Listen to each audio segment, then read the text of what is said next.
వర్గీకరణ అంశం. వర్గీకరణకు సంబంధించి సుప్రీంకోర్టు ఒక తీర్పు ఇచ్చింది. ఖచ్చితంగా రాష్ట్ర పరిధిలో అంటే రాష్ట్ర ప్రభుత్వాల పరిధికి వదిలేసిన పరిస్థితి. రాష్ట్రాలు చేసుకోవచ్చు ఏబిసిడి వర్గీకరణ అనేది కూడా ఒక సూచన మాత్రం చేసింది. దీనికి సంబంధించి మందకృష్ణ అంటున్నారు 30 ఏళ్ల పోరాటానికి ఇది ప్రతిఫలం అంటున్నారు. ఖచ్చితంగా చేయాల్సిందే అనేది ఒక ప్రతిపాదన పెట్టారు. డిమాండ్ కూడా చేశారు. ఆ తర్వాత మాలలంతా పూర్తిగా ఒక సభ పెట్టుకున్నారు.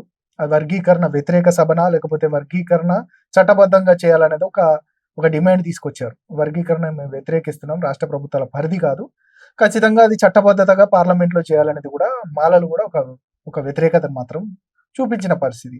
ఆ తర్వాత రెండుగా డివైడ్ అయిపోయారు పూర్తిగా. ఇటు మందకృష్ణ వర్గం ఒకవైపు అయితే, ఇటు మాల సామాజిక వర్గానికి సంబంధించిన కొంతమంది తెర మీదకి వచ్చి ఖచ్చితంగా మాలలు అంతా చైతన్యం చేస్తున్నాము, మాలలు కూడా కొంతమంది వ్యతిరేకిస్తున్న పరిస్థితి వర్గీకరణ.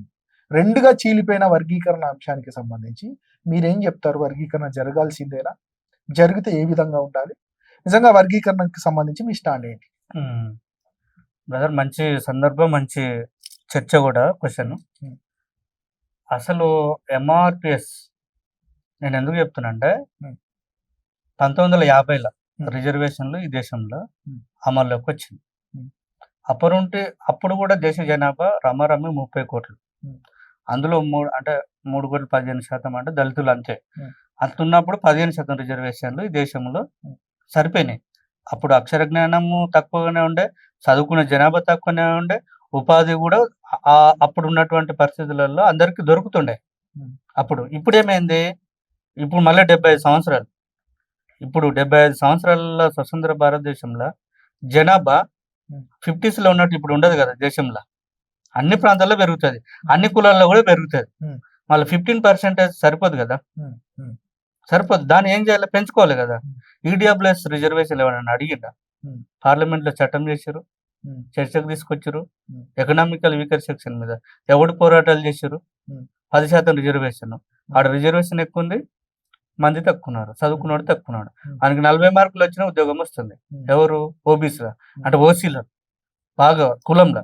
అసలు సోషియో ఎకనామిక్ బ్యాక్గ్రౌండ్ లో అంటరానితనం బేస్డ్ చేసుకునే కదా ఈ దేశంలో రిజర్వేషన్లు వచ్చింది. అంటరానితనం పోయిందా? పోలేదు కదా. అది అంటరానితనం అట్టినే ఉండే, ఉపాధిలో అవకాశాలు తగ్గినాయి, జనాభా పెరిగింది. నువ్వు 15% 20% పెంచడానికి కలిసిరా. అది కదా నీ గొప్పతనం, అది కదా నీ దార్శనికత, అది కదా నీ యొక్క విజన్. ఉన్నదాంట్లో కొట్టుకోవడం నువ్వేంద్ర నాయన. అప్పుడు కూడా తెచ్చింది, అప్పుడు కూడా బాబాసాహెబ్ అంబేద్కర్ గారు కల్పించినట్టు కదా. మాదిగల కింద మాలల కింద అని రాయలే కదా, ఓబీసీల కింద అని రాయలే కదా. ఆయన అందరిని దృష్టిలో పెట్టుకొని ఒక షెడ్యూల్లో పెట్టిండు. దీని ఎప్పుడు 90s తెలంగాణ గడ్డ మీద బీఎస్పీ లాంటి పార్టీలు బలంగా బలపడుతున్నాయి. దళితులలో చైతన్యం వచ్చింది, రాజకీయ చైతన్యం వచ్చినటువంటి సందర్భంలో ఆ కమ్మ కాపులకు సంబంధించిన ఉమ్మడి ఆంధ్రప్రదేశ్లో చంద్రబాబు లాంటి వ్యక్తులు రాజకీయాలకు వచ్చినాక, ఆయన చరిత్ర తెలుసు కదా, చంద్రబాబు చరిత్ర, రాజకీయ చరిత్ర తెలుసుగా. ఎట్లా వెన్నుపోట్లు ఓడ్చిండు, ఎట్లా ఆ పోట్లు విధానం, ఆ మామకు అల్లునికి మధ్యలో టీడీపీలో జరిగిన పరిణామాలు, ఆయన ఒక సంకుచితమైనటువంటి రాజకీయ విధానంలోన ఆ నాయకుడు, ఆయన ముఖ్యమంత్రిగా ఉన్నటువంటి వ్యక్తి 90s బీఎస్పీ బలపడుతున్న సందర్భంలో బీఎస్పీ బలపడడానికి రీజన్ ఎవరంటే దళితులు. అది కాంచనం గారు చెప్పిండ్రు, నేనుగా చెప్పింది. ఎస్, ఈ దేశంలో ఆల్టర్నేట్ గా ఆధిపత్య వర్గాలకు ఆల్టర్నేట్ గా రాజకీయ వేదిక రావాలంటే, బీఎస్పీ నడపాలంటే సౌత్ ఇండియాలో ఉమ్మడి ఆంధ్రప్రదేశ్ లో ముఖ్యంగా అది మాలలు మాదిగల నాయకత్వంలోనే, మరీ ముఖ్యంగా మాలల నాయకత్వంలోనే నడుస్తుంది. ఎందుకు నడుస్తుంది అంటే వీళ్ళకు ఒక నిజాయితీ పరమైనటువంటి పట్టుదలతో కూడుకున్నటువంటి త్యాగంతో కూడుకున్నటువంటి నాయకత్వం మాల సామాజిక వర్గంలో ఉంటది అని ఈ స్టేట్మెంట్ ఎక్కడిచ్చిండో ఆంధ్రప్రదేశ్ లో పర్యటనకు వచ్చినప్పుడు కాంచనం గారు ఇచ్చినటువంటి స్టేట్మెంట్.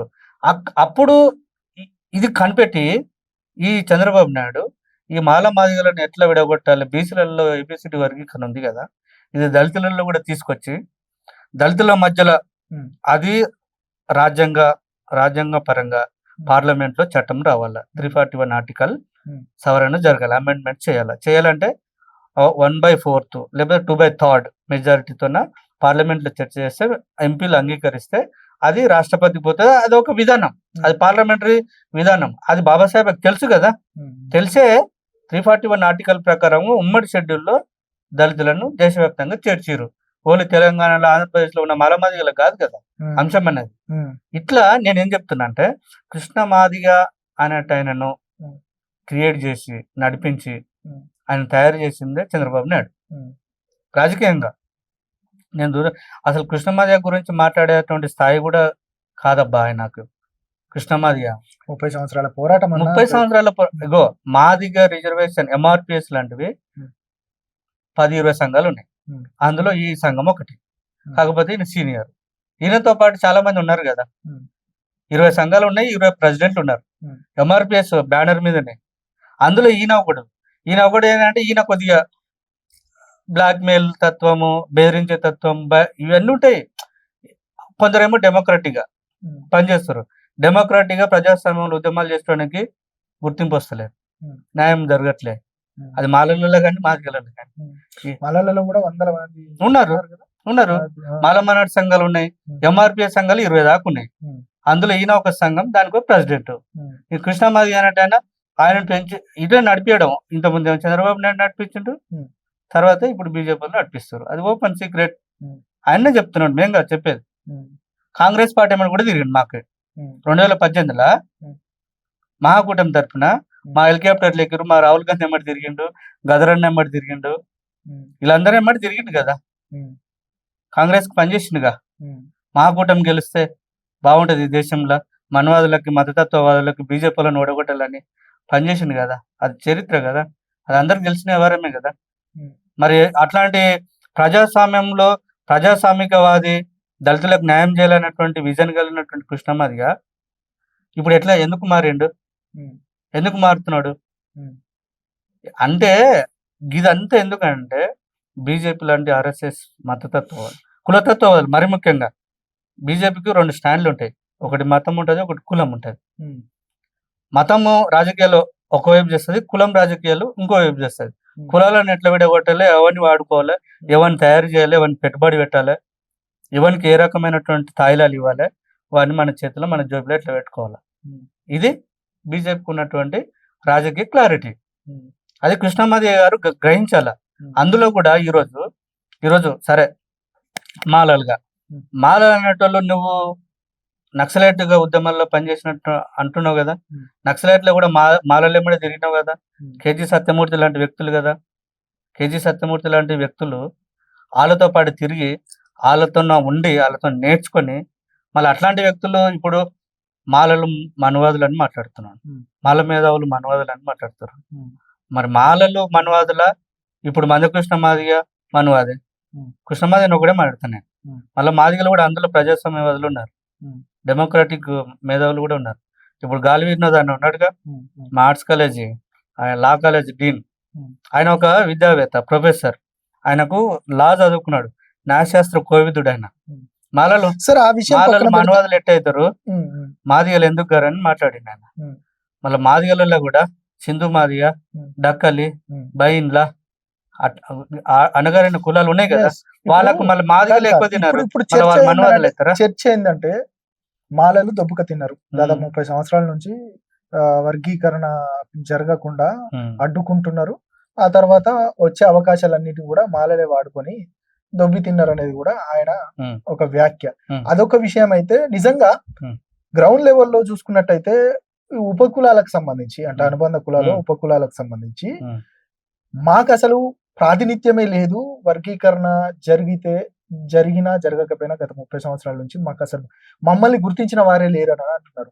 అసలు దొబ్బి తిన్నది ఈ 2 కులాల, లేకపోతే కింది ఉన్న ఈ కులాలను అన్యాయం చేస్తుంది ఎవరు అంటే ఏం చెప్తారు అసలు? బ్రదర్, నేను చెప్పేది ఏంటంటే, ఉమ్. ఈడ ఉంటే కదా దొబ్బ తిననీకే, ఉమ్, ఉమ్, అసలే లేదు ఆడ తినదేంది, ఉమ్, ఏమున్నాయి ఆడ ఉమ్, బ్యాక్లాగ్. ఇప్పుడు ఆయన తిన్నారు మాలలు, ఉమ్. ఉంటే తింటాం, ఉమ్. అసలు బ్యాక్లాగ్ పోస్టులు లేవు, ఉమ్. తిన్నది ఎక్కడ? ఉమ్. ఉద్యోగాలు నోటిఫికేషన్లు లేవు, ఉమ్. తిన్నది ఎక్కడ? ఉమ్. రాజకీయాల అవకాశాలు తక్కువనే కదా. ఉమ్. మనకు రాజకీయ అవకాశాలు వచ్చినాయి ఇక్కడ మాలలకి. ఉమ్. మరి 2009 నుండి మొన్నటి 23 వరకు కూడా, ఉమ్.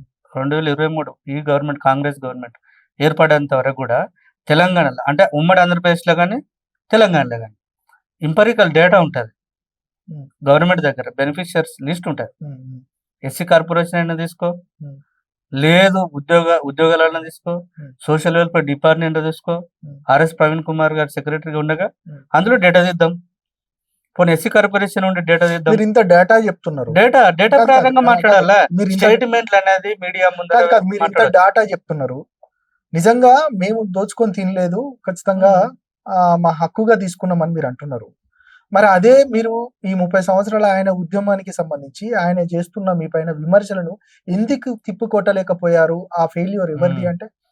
తిప్పుకొట్టలేకపోయారు అన్నది అన్నావు చూడు ఆ స్టేట్మెంట్. ఉమ్, మాలలకు ఒక బ్రాడ్ కాన్సెప్ట్ ఉంటది. ఉమ్, ఒక ప్రజాస్వామ్య వాతావరణం మెయింటైన్ చేయాలి. ఉమ్, ఎవడో మొరిగిండు కదా అని తిరిగి మొరిగే రకం కాదు ఇది. ఉమ్, తెలివనోడు కూడా ఉమ్, మొరుగుతూ ఉంటాడు. ఉమ్, కానీ తెలివన ఇదే తేడా. ఉమ్, అంటే ఒక ప్రజాస్వామ్యవాదికి, అంబేద్కరిస్టుకు, ఉమ్, వాస్తవ జీవనంలో బతుకుతున్నటువంటి వ్యక్తులకి ఉమ్, బ్లాక్మెయిల్ అలవాట్లు ఉండవు, ఉమ్, భయపెట్టే తత్వం ఉండదు. ఉమ్, మాదిగలు అనేది ఒక సోదరభావంతో కూడుకున్నటువంటి వాతావరణం ఇప్పటికి ఊర్లలో ఉందిగా. ఉమ్, వరుసలు పెట్టి పిలుచుకుంటారు. ఉమ్, దురదృష్టం ఏంటంటే ఈ బీజేపీ వాళ్ళు ఇంకా టేకప్ చేసినాక ఉమ్, ఎంఆర్పిఎస్ ఉద్యమాన్ని ఇంకా ఈ డీవియేషన్ ఎక్కువైపోయింది. ఉమ్, అరే ఊళ్ళకి పోతే అన్నదమ్ముళ్ళు, బావమరుదులు, ఆ మామ అల్లుండు కూడా ఈరోజు ఆలోచించే పరిస్థితికి వచ్చారు మాల మధ్య. సరే కులపరంగా మాలలు వేరు, మాదిగలు వేరు. ఉమ్, కానీ సామాజిక పరిస్థితులను చూడమంటున్నా, నేను అటరంతానని చూడమంటున్నా. ఉమ్, ఉమ్, ఆ ఉమ్, ఇక్కడ తిన్నదేంది, ఉన్నదేంది, ఉమ్, ఎవరు తిన్నాడు, డేటా పరంగా మాట్లాడతాం. కృష్ణమాదిగ గారికి నేను ఇప్పటి కూడా చెప్తున్నా, మీరు నిజంగానే వర్గీకరణ జరగాలనుకుంటే శాస్త్రీయ పరంగా ఉమ్, మాలలు ఉమ్, రాజ్యాంగబద్ధంగా పార్లమెంట్ లో ఉమ్, ఒక చట్టం తీసుకొని దేశవ్యాప్తంగా అందరికీ, ఇగో తెలంగాణలో ఓన్లీ మాల మాదిగ పంచాయతీ కాదుగా, ఉమ్, ఇది మాలలకు మాదిగలకు ఉన్న తేడా ఏంటంటే గిదే, ఉమ్. గిట్లా ఆలోచిస్తారు. ఓకే, ఇంకొక అంశం ఏందని అంటే మందకృష్ణని బీజేపీ వాళ్ళు పూర్తిగా దగ్గరగా తీసుకున్నారని మీరు అంటున్నారు. సరే, ఆయన కూడా మమ్మల్ని ఎవరు కూడా ఇంత ప్రియారిటీ ఇవ్వలేదు, మమ్మల్ని ఎవరు కూడా దగ్గరికి తీసుకోలేదు, సాక్షాత్తు ప్రధానమంత్రి నన్ను దగ్గరికి తీసుకున్నారు, ఒక కట్టడుగు వర్గాల నుంచి వచ్చిన వ్యక్తిని నన్ను దగ్గరికి తీసుకున్నారు కాబట్టి ఉమ్, నేను ఖచ్చితంగా బీజేపీకి కొంత అనుబంధంగానే పనిచేస్తాను అనేది కూడా చాలా సందర్భాల్లో చెప్పిన సందర్భం. ఏంటంటే ఉమ్, మమ్మల్ని ఎవరు దగ్గర చేయలేదు, మరి తీసిన వాళ్ళకు మేము ఖచ్చితంగా సపోర్ట్ చేస్తాం కదా అనేది కూడా ఉమ్. ఆయన పాయింట్ ఆఫ్ వ్యూ. అవు. ఆయనకు పద్మశ్రీ కూడా వచ్చిన సందర్భం. ఆ పద్మశ్రీ రావడం వల్ల అవు. చాలా మంది శుభాకాంక్షలు తెలిపారు. కానీ బీజేపీకి సంబంధించి ఆయనకు పద్మశ్రీ ఇవ్వడము, రెండోది ఇటు గద్దర్ గారికి పద్మశ్రీయో పద్మవిభూషణ్కి సంబంధించిన అంశాలపైన మేము ఎందుకు ఇస్తామని చెప్పడం, ఈ రెండు అంశాలను చేస్తా ఉన్నారు. కొంత ఇటు గద్దర్ని కాంగ్రెస్ ప్రభుత్వం అడాప్ట్ చేసుకున్న సందర్భం కనబడతా ఉంది ఖచ్చితంగా. ఎందుకంటే గద్దర్ కూతురికి ఎమ్మెల్యే టికెట్ ఇవ్వడమైనా, గద్దర్ కూతురికి సాంస్కృతిక సారథి చైర్మన్ ఇవ్వడమైనా, వీటన్నిటికి సంబంధించి అంటే ఒకవైపు గద్దర్ని మాలలు అది చేసుకుంటా ఉంటే, ఒకవైపు బీజేపీ మాదిగలను దగ్గర చేసుకుంటుంది. ఈ రెండు సామాజిక వర్గాలను రెండుగా విడగొట్టి రెండు పార్టీ ప్రభుత్వాలు అంటే రెండు పార్టీలు వాడుకుంటున్నాయి అని అంటే ఏం చెప్తారు? ఇగో కాంగ్రెస్ పార్టీకి బీజేపీ పార్టీకి ఉన్నటువంటి తేడా అదే స్పష్టంగా గమనించాలి మనం. కృష్ణమాదిగ అనేట ఆయన ఒక కులానికి పరిమితమైనటువంటి సంఘానికి ప్రెసిడెంట్ అయినా, గద్దర్ అనేట ఆయన సమాజానికే దిక్సూచి. సమాజం గొప్పదా, సంఘం గొప్పదా, కుల సంఘం గొప్పదా, ఇది ఆలోచన చేయాలి బీజేపీ. మేము కాంగ్రెస్ పార్టీగా ఏ కులాన్ని కూడా మేము ఎంకరేజ్ చేయం. కాంగ్రెస్ పార్టీ ఒక డెమోక్రాటిక్ లా, లౌకిక తత్వంలా ఏ కులాన్ని ఎంకరేజ్ చేసి ఇంకో కులాన్ని తక్కువ చేసి ఇంకో కులాన్ని గొప్పగా చేసేటువంటి అవకాశము, అవసరం కాంగ్రెస్ పార్టీకి ఉండదు. అది ఆలోచన విధానం కూడా కాదు. అన్ని కులాలు, అన్ని మతాలు, అన్ని సామాజిక సంఘాలు, అన్ని ప్రాంతాలకు అతీతంగా కాంగ్రెస్ పార్టీలో కలగలిపి మెలిసి కలిసిపోయి రాజకీయ వాతావరణం కాంగ్రెస్ పార్టీలో ఉంటది. అది గదర్ను కాంగ్రెస్ ఓన్ చేసుకున్నది, కృష్ణమాదిగను బీజేపీ ఓన్ చేసుకున్నది. అంటే బీజేపీకి కాంగ్రెస్ కున్న తేడా అదే. బీజేపీకి ఉన్నటువంటి ఒక నేరో మైండెడ్ విధానం, పాలిటిక్స్ ఎట్లుంటాయి, కులాన్ని ఎట్లా పోషిస్తుంది, కాంగ్రెస్ ఎంత బ్రాడ్గా పనిచేస్తుంది రాజకీయాలలో, ఏ కులానికి, ఏ మతానికి, ఏ ప్రాంతానికి, ఏ వ్యక్తికి ఇంపార్టెన్స్ చెప్పకుండా అందరినీ బ్రాడ్ కాన్సెప్ట్లో చూసేటువంటి ఒక ఫోకస్, పొలిటికల్ ఫోకస్ కాంగ్రెస్లో ఉంటుంది. నేరో మైండెడ్ సిచ్యువేషన్, కులం, మతం ఎజెండాగా పనిచేసేటువంటి విధానం బీజేపీకి ఉన్నది. అదే ఈ సందర్భంగా గుర్తు చేస్తా ఉన్నా. సమాజంలో ఇంటలెక్చువల్ కానీ, ఉద్యమకారులు కానీ, రాజకీయ ఇది బేరీజ్ చేసుకోవాలి, అనాలిసిస్ చేద్దాం. కృష్ణమాదిగ ఏంది, గద్దర్ ఏంది, గద్దర్ ఫ్యామిలీ ఏంది, గద్దర్ ఫ్యామిలీ త్యాగం ఏంది, కృష్ణమాదిగ త్యాగం ఏంది, దేనికి త్యాగం చేసిండు ఆయన? మొన్నటి వరకు మా హెలికాప్టర్లు ఎక్కి మా ఎజెండా మంచిదే, ఈ దేశం బాగుండాలంటే, ఈ దేశంలో రాజ్యాంగం ప్రజాస్వామ్యం పరిడవిల్లాలంటే కాంగ్రెస్ లాంటి సెక్యులర్ కాంగ్రెస్లే పార్టీలే ఈ దేశానికి పట్టుకొమ్మలని మాట్లాడింది కదా, ఆన్ రికార్డ్ చెప్తున్నా. మరి అది మర్చిపోయింది అప్పుడే, అది ఎట్లా? మళ్ళీ ఇప్పుడు మళ్ళా ఎవరైతే గొర్రె కషాయం నమ్ముతుందంట, కషాయం నమ్మడే తిరుగుతుంది, వాడు దానికి నీళ్లు పెడతాడు, మేత పెడతాడు, కత్తి కనిపించాడు, దానికి కత్తి చూపించాడు. ఆ ఎన్ని రోజులు ఉన్న కషాయాడు గొర్రెని ఏం చెప్తాడు? ఏడో ఒక దగ్గర తీసుకుపోయి ఏదో ఒక రోజు నరుకుడేగా, దాని అమ్ముడే కుప్పలేసి తింటాడు. గట్ల కృష్ణమాదిగా ఈ రోజు కషాయి బీజేపీ రాజకీయ వలలోకి వెళ్ళిపోయాడు. ఆయన దాంట్లో చిక్కుకున్నాడు, దాని నుండి బయటికి రాడిగా. ఆయన వస్తాన్నా రానిరాలి, వచ్చే పరిస్థితి కూడా లేదు. అది ఆయన అటే ఉండాలి. ఆ మాదిగ సామాజిక వర్గ మేధావులు కూడా ఆలోచన చేయాలి. నిజంగానే మాలలేంది, మాదిగలేంది, బీజేపీ ఏంది, అసలు వర్గీకరణ ఏంది, రిజర్వేషన్ ఫలాలు ఎవరు తిన్నాడు, ఎట్లా తిన్నాడు, అసలు ఇప్పుడు ఉన్నటువంటి 15% సరిపోతుందా? మరి మా రాహుల్ గాంధీ లాంటి వ్యక్తులు, ఖర్గే లాంటి వ్యక్తులు రాజకీయ వేదికలలో పార్లమెంట్లో 50% ఆ క్యాప్ను తొలగిద్దాం అంటున్నాడు. 50% దాటి జనాభా పెరిగింది కదా, పెంచుకుందామని మాట్లాడుతున్నాం కదా. ఈరోజు ఇప్పుడు కేంద్ర మంత్రి అమిత్ షా లాంటి వ్యక్తులు, హోమ్ మినిస్టర్ అంటే ఈక్వల్ టు ప్రైమ్ మినిస్టర్, ఆయన ఏం మాట్లాడిండు ఎంత చులకనగా? అంబేద్కర్ అంబేద్కర్ అంబేద్కర్ అంబేద్కర్ ఇతనా బార్ బోలే అంత.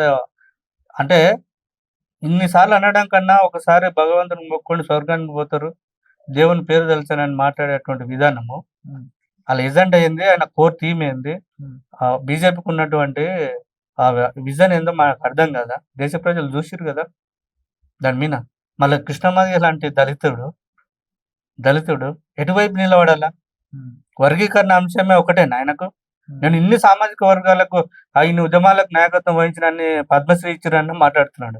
ఏంది నువ్వు చేసింది? నీతో పాటు 10-20 సంఘాలు పనిచేస్తా ఉన్నాయి కదా, మళ్ళీ వాళ్ళకు కూడా ఇవ్వాలని చెప్తున్నాం మేము. కృష్ణమాదిగతో పాటు చాలా మంది మాదిగలులా చాలా మంది ఉద్యమాల్లో ఇప్పటికీ చేస్తారు, నిజాయితీ చేస్తున్నారు. మళ్ళీ వాళ్ళకు కూడా పద్మశ్రీ చేయాలని బండి సంజయ్ గారికి, కిషన్ రెడ్డి గారికి చెప్తున్నాను నేను. Right, thank you. అట్లా థ్యాంక్ యూ వెరీ మచ్. మొత్తానికి అన్ని అంశాలపైన సుదీర్ఘంగా మాట్లాడారు. Thank you very much.